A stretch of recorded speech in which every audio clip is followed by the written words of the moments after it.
Welcome to the 12-hour MBA in Finance course. My name's David Silipo. I'll give you a little bit of a moment about my background. I'm a chartered accountant by training.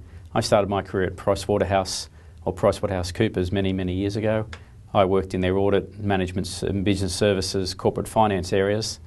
And after working with those areas for quite some time, I worked at IBM as a financial controller, and then most recently worked at Macquarie Bank, a large investment bank in Sydney, where I was in charge of group management accounting. A few years after that, and a few years ago from now, I started my own training organisation, and now I spend my time running training courses to mainly executives, directors, managers from a non-finance background. And I guess my specialisation is to train courses or present courses in material which is for non-finance people, understanding finance, financial statements, financial management, particularly for those people who have not non-finance background.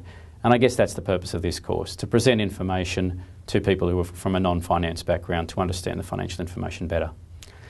Just as an introduction, I'd like to just mention two things. Firstly, to print out some information. On your website, you'll find that there's some financial information or financial statements provided. It's a 3-page document.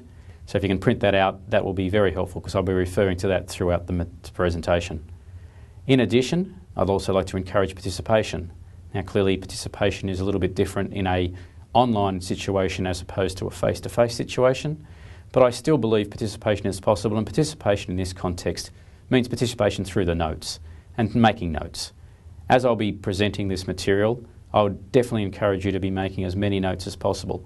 Some of this material is quite technical, some of the material is quite difficult, and particularly for those people who've had less experience, if you make notes, I think you're much more likely to remember the material.